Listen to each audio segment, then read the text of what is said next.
Pada tahun 1422, dalam kisah menarik Carita Purwaka Caruban Nagari, Prabu Siliwangi terlibat dalam pernikahan yang penuh syarat dengan Nyai Subang Larang, Putri Ki Gedeng Tapa, seorang penguasa tanah dan Syah Bandar Muara Jati di Kerajaan Sunda Galuh.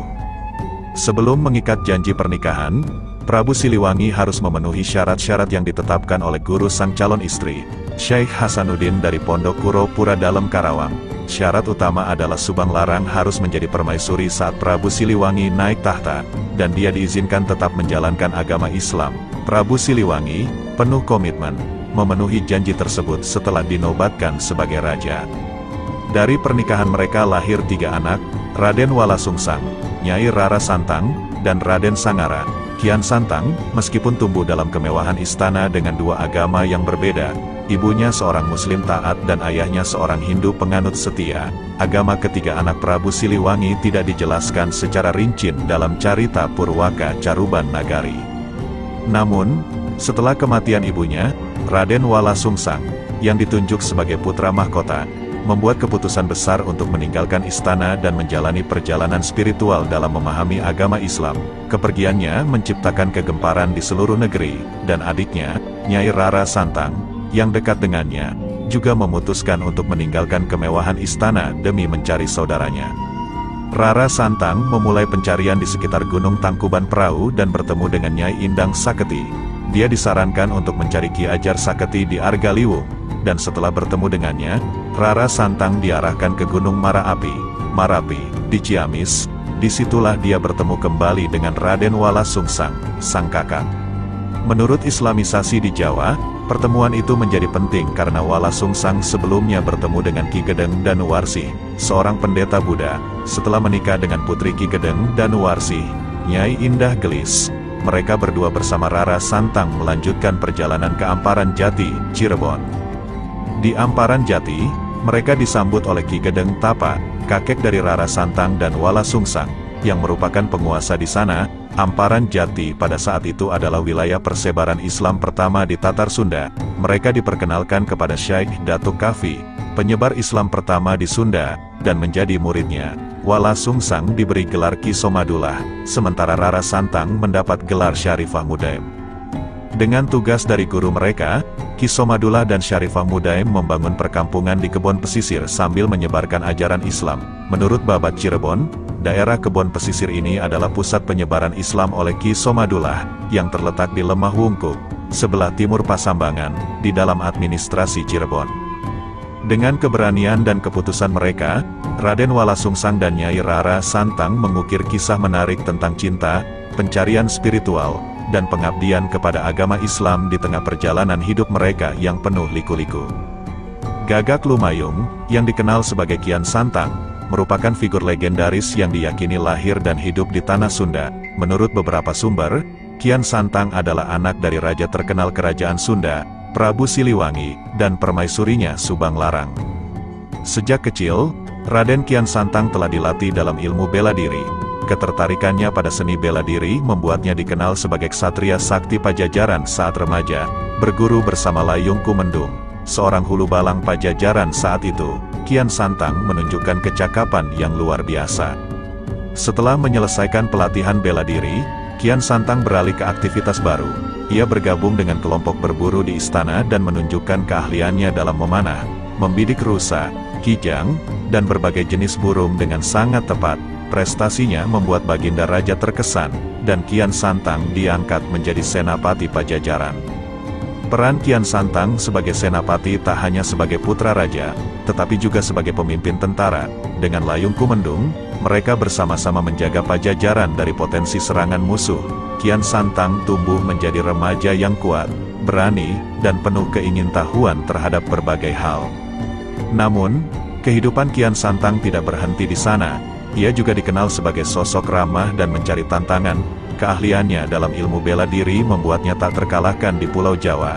Bahkan, ia belum pernah melihat darahnya sendiri dan tidak pernah mendapatkan luka sedikit pun selama hidupnya.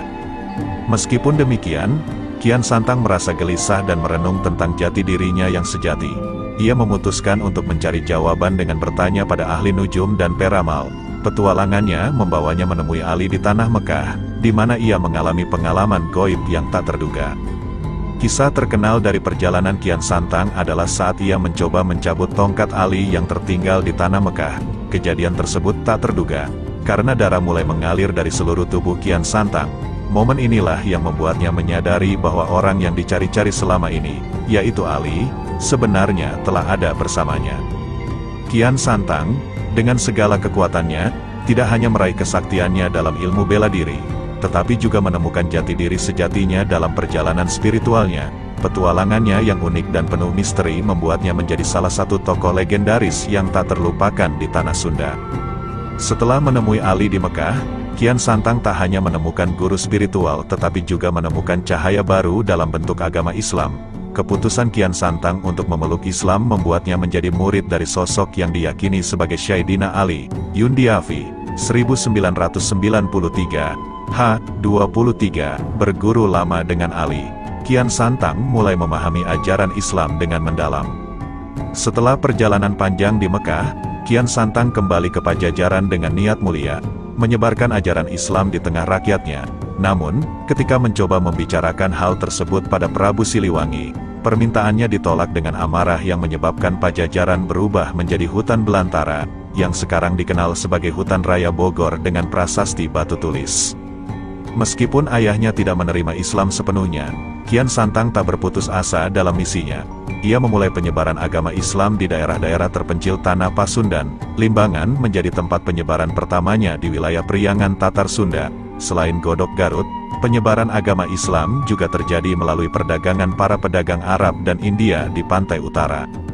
Nama Prabu Kian Santang pun berganti menjadi Syekh Sunan Rohmat Suci. Ia mulai mengislamkan raja lokal seperti Raja Galuh Pakuwon di Limbangan yang dikenal sebagai Sunan Pancer. Dengan mengislamkan rajanya, otomatis rakyatnya pun mengikuti jejak pemimpin mereka. Suratman, 1981, H49, berkat Sunan Pancer, agama Islam tersebar luas dan berkembang di daerah Galuh Pakuwon. Kian Santang secara aktif mengislamkan petinggi kerajaan dan raja lokal lainnya seperti Santowan Suci Mareja, sahabat Kian Santang, Sunan Sirapuji, dan Sunan Batuwangi di Kecamatan Singajaya. Ajaran Islam kemudian menyebar di seluruh tanah Priangan melalui peran para raja lokal tersebut.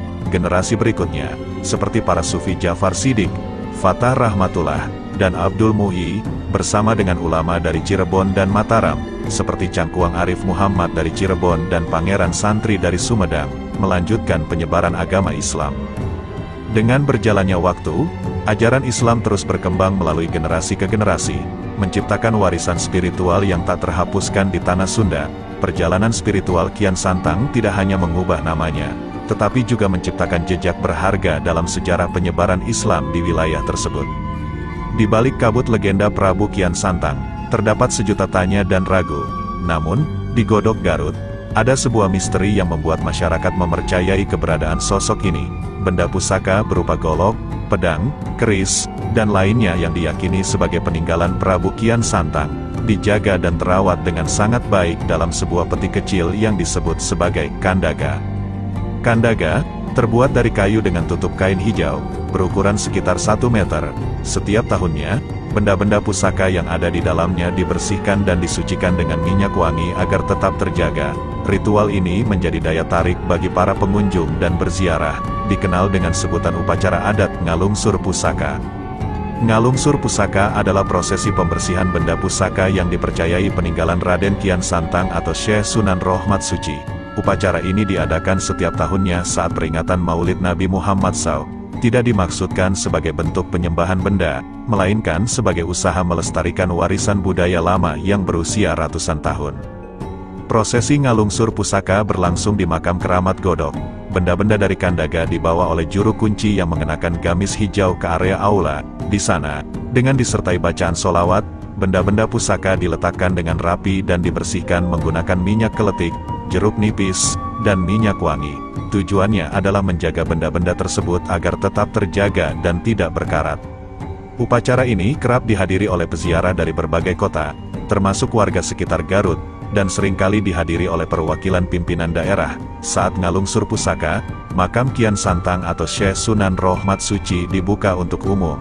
Namun, makam ini terkunci sepanjang tahun dan hanya dibuka selama 3 jam saat upacara, dengan syarat harus diantar oleh juru kunci yang paling senior.